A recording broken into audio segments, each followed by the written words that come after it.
Good afternoon, ladies and gentlemen. As you are aware, it is now just over 24 hours since it was announced that Barbados had recorded its first two cases of coronavirus, COVID-19.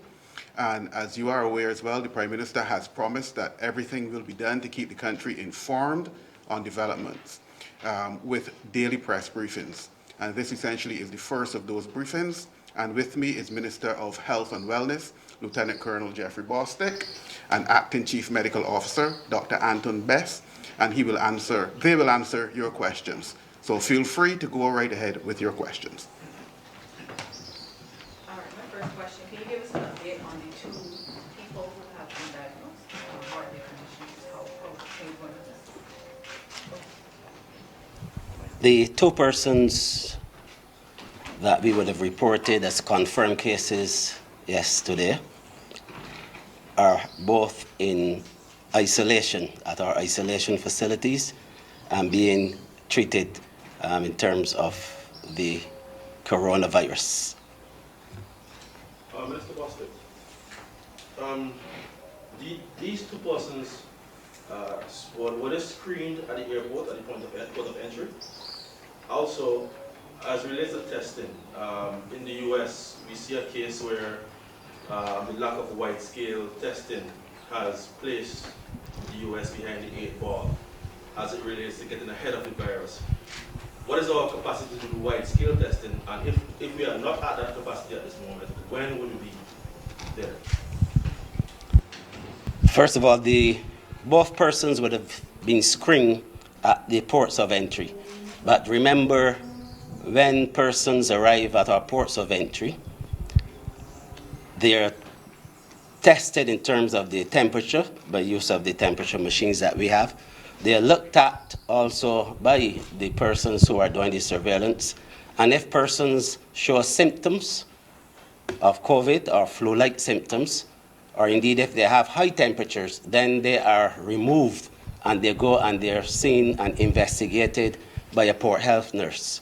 So if at the time of arrival you do not present with symptoms and you don't have a temperature that would create an alarm for us, then at that point in time for us, then you are allowed to go through. But however, if you develop the symptoms having reached your home, your hotel or wherever, then that is when we ask persons to report to a medical facility by telephone or to call a private doctor, and then that is how we are able to deal with it from there. As it relates to the testing? As it relates to the testing, our emphasis has been on surveillance and enhanced surveillance, because we believe that if we can detect it at the port of entry, then it would reduce the need for testing at that stage, bearing in mind that test kits are limited globally, and we have to operate within the confines of the resources that we have. So we do selected testing based on your travel history and when you present with symptoms. And that is the policy that we've been following so far. Minister, can you tell us how many persons have been tested in the last 24 hours and how many test kits we will have available now? I can tell you that we've tested about 13 people yesterday, and there are 11 persons who are due to be tested today. Those persons who were tested yesterday were all negative.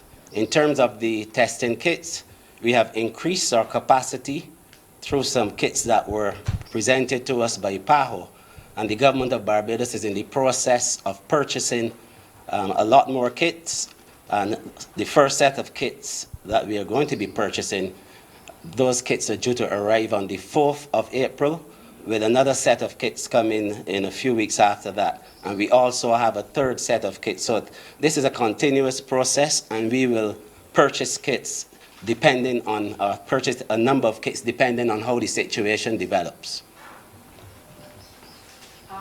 What has been the update with the contact tracing of the people who came? So contact tracing, as you would appreciate, is one of the key strategies that we use in public health to be able to identify cases. And once we, through that index case, so we have 2 index cases, and contact tracing has begun, and it would have started from yesterday, and it continues and will continue for the next few days. Have you been able to track down people who were on So, the- so what we have done for the contact tracing so far is identify the people that we need to approach. We would have asked those persons, have you had any symptoms in keeping with COVID-19? In addition to that, at least one of those persons who were identified through contact tracing have been tested. But this is a process that's going to take the next few days for each case. Doctor, can you tell us how many persons have presented in the last 24 hours, either asymptomatic or symptomatic, to the different agencies across Barbados? No, we don't keep a tally of the total number. We do receive a lot of calls on the hotline, and then I myself receive calls, and my colleagues receive calls as well. So what we do at that point is we make a judgment call. Is this a likely case of COVID-19?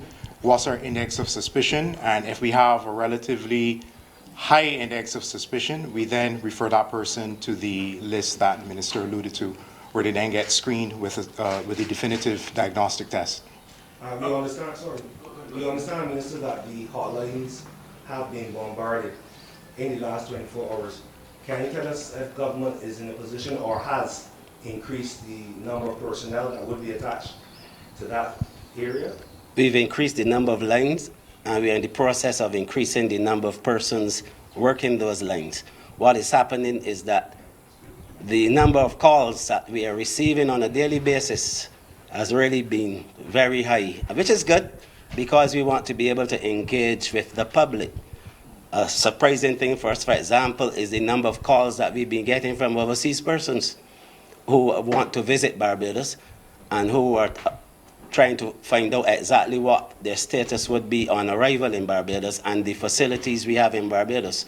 So this thing has been going so well that sometimes people may have a delay in terms of getting a response, but you also have to understand that we are dealing with matters that require discussion and explanation to people, so that when you think that no one is on the line, actually someone is on the line dealing with a client, and that process sometimes can take a bit of time.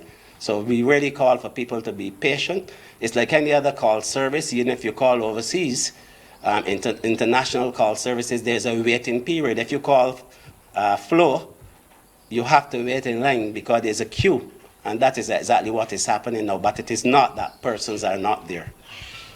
Given Barbados' heavy reliance on surveillance, do you think, and unfortunately 2 persons have passed through that dragnet, do you think there is now a need to up those measures to some extent? We escalate measures depending on the risks and also the development of the virus across the globe. And to be honest with you, yes, we had 2 cases confirmed yesterday, but up to yesterday, Barbados was one of 27 countries that had no confirmed cases. So I think that that speaks to some extent to the level of surveillance that we have been utilizing at the airport. But we have been escalating and will continue to escalate because right now, for example, Europe is the new epicenter. It may shift. So we have a nimble response that would allow us to be able to have the level of flexibility to enhance our surveillance. Minister, we were told earlier that the time frame for test results after presentation would be around 4 hours. Now that we have more people being tested, is it longer? Will people have to wait longer to get results having been tested? So the 4 hours that we talked about where the laboratory test is concerned is in relation to the time of the test. So once the lab receives the sample, it takes approximately 4 hours to get a test result. What we've had to do is to batch people. So we're running testing clinics, so where people come at a specific time, at a specific site to get the sample. So then the sample then has to leave that site and get to the lab. So once it gets to the lab, it's within 4 hours of unpacking that you're going to get a test result.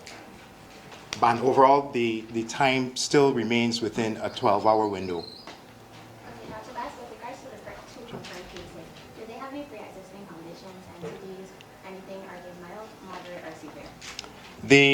The cases are mild. One of the patients does have bronchial asthma. This is something that they've had from the time they were a child. But in terms of the presence of other chronic illnesses, no. You said there were 2 people in quarantine, in isolation. Is there anybody in quarantine? Yes, we do have persons in quarantine as well. How many? At this point, it is 1 person. On top of that question with regards to quarantine, thinking self-quarantine, do you find Barbadians are taking it seriously? Like some persons coming back from the U.S., they're going home, yes, the house is shared with other people. Are they quarantining themselves within the homes, and are they leaving home? Yes, so I should have clarified. When I talked about quarantine, I was talking about the quarantine facility. So those persons, that person absolutely needed to be in a facility where he needed to be monitored and watched. There are quite a few more people who are at home and they're under self-quarantine.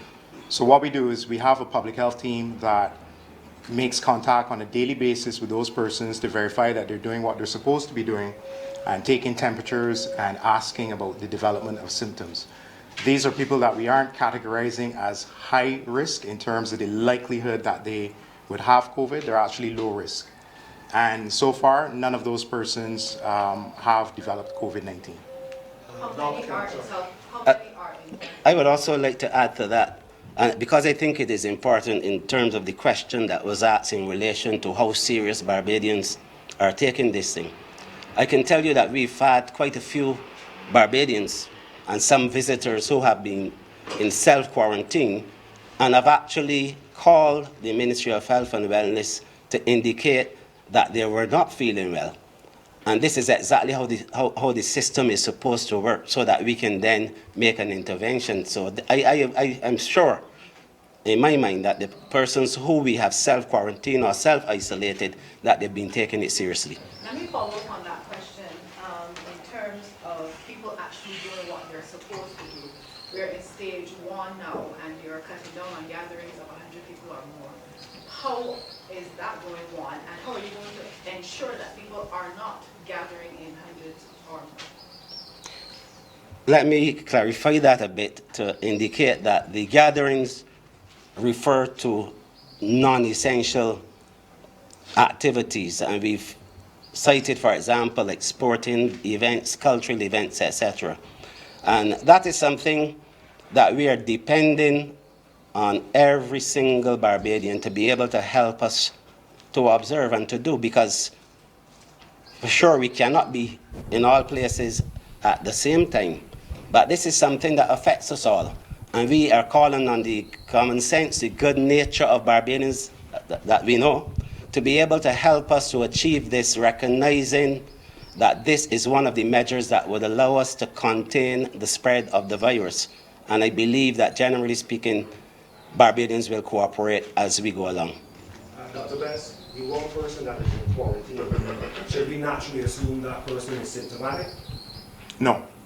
So if that person was symptomatic, that person would actually be in isolation, or rather if they were symptomatic, they would be tested, we'd get a result like that, and it would make, so we can make an informed decision if they were in quarantine or in isolation. So the persons in quarantine are usually, in most circumstances, persons who are asymptomatic, but they have a history of possible contact with a person who was COVID-19 positive, or we have another reason to strongly suspect that they may have it.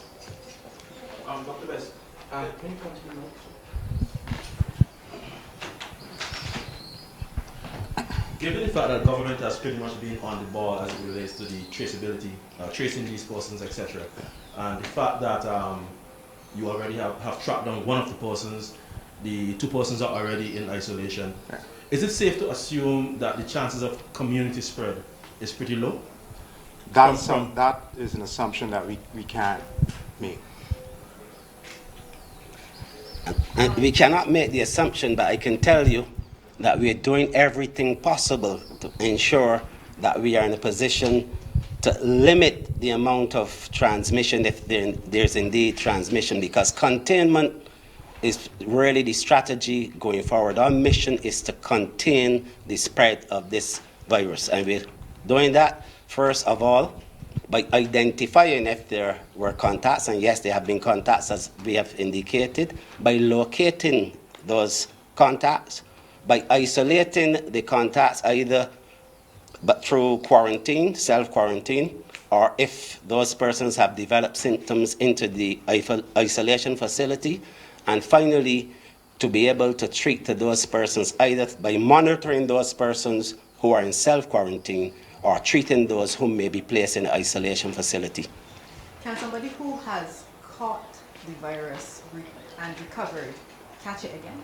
Is that possible? So there's a lot of debate on that, and from the best of my knowledge, it seems as though the persons who were diagnosed with it and then found to be negative and then developed it again actually continue to have it right through.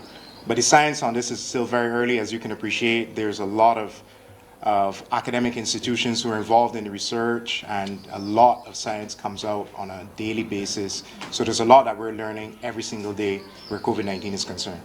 Okay, some persons in Barbados heavily rely on sanitary items. Persons who might have had cancer or people with special needs children, and now there are the restrictions within the hospital, within the supermarkets to one item. Is there any exemption for those persons who need them? Not to my knowledge. I don't know if the Minister wants to make any comment on that. What I can say is that the government of Barbados, through all of its ministries, we are trying to ensure that there are adequate stocks of everything as far as possible here on this island. And that is why, for example, even with pharmaceuticals, that the director of the Barbados Drug Service has been directed and given the resources to be able to stockpile an additional 6 months of pharmaceutical supplies so that we have enough on island. And we are working with our social partners, the Chamber of Commerce, the manufacturers, distributors, to ensure that we have enough items available for Barbadians. Minister, there's a level of fear and anxiety that still remains in Barbados regarding the fact that our borders remain open, our ports remain open. What is your advice to those Barbadians that still feel a high level of anxiety with those ports still open and running? What I can say to you is that almost every single country that closed its borders, the virus is there, and in some cases in large numbers. I would say to Barbadians not to panic where this virus is concerned, but to have faith in the system, in the government, in the Ministry of Health and Wellness, in the procedures that we have established, and recognizing the extent to which the government has gone to ensure that we are prepared for this virus. Because I would argue that Barbados is much more prepared for this pandemic than we have ever been for any other pandemic, in terms of the facilities and the resources that have been placed at the disposal of all ministries to be able to deal with this issue. As we look to the future, my question is, will there be any changes when it comes to policies at the hospital? So in terms of nurses, doctors, do you find people are wearing their scrubs to work, they wear their scrubs from work? You have the caretakers going into home health, they're wearing their uniforms in, they're wearing them out, they're wearing them on the bus, everything. This is a concern for a lot of people, and as renovations happen at the hospital, will you guys put in lockers, policies? Right. So what I would say is that this is a standard issue that infection prevention and control has to deal with.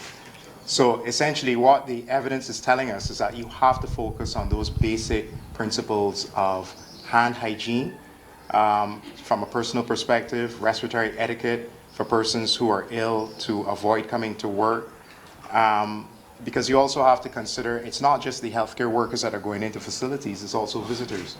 So we would also advise people who are coming to visit their relatives and friends in hospital, do not come if you're ill. So those are the measures that we are putting in place to ensure or to reduce the likelihood that infections don't come in. But this is a standard thing that happens year round, whether there was COVID or not. I just have another question in terms of treatment of people with COVID-19. Sure. What is the treatment process? You know there is no So, vaccine. right, so there's no vaccine for prevention, and then there's no specific antivirals for the COVID virus. So the treatment up until this point is supportive. So for instance, if you have somebody who's in respiratory distress, you're giving them fluids to maintain fluid balance, you're giving them oxygen, and monitoring them at the same time. For those persons who have pain, you give them analgesia, and for those persons who have fever, you give them paracetamol to reduce the fever. So that's what we call symptomatic treatment. I also saw something saying that you shouldn't take ibuprofen. Yeah. So a few days ago, we would have been alerted at the fact that in some places where NSAIDs were used, non-steroidal anti-inflammatory drugs, patients worsen. I'm not understanding why, but right now the recommendation is to focus on the use of paracetamol for pain and for fever reduction, as opposed to NSAIDs, such as ibuprofen, Voltaren, Cataflam, and other drugs in that category, aspirin. Dr. Best, there has also been some information coming out, not necessarily from sources, but it is out there, that cocktails, including antiretrovirals, are also being used. What can you speak? What can you say about that? So what I can say is that there's a tremendous amount of research right now going on, but at this point we don't have sufficient data to say definitively that these forms of therapy are working. And by that I mean there's the absence of what we call randomized controlled trials to prove that these particular interventions are efficacious and effective. But that may change in the next 3 months, in the next 6 months. But at this juncture, the major global health institutions, the World Health Organization, the US Centers for Disease Control and Prevention, are not recommending any specific therapies that actually kill the virus because we don't have sufficient evidence. If there are no more questions, thank you very much, ladies and gentlemen.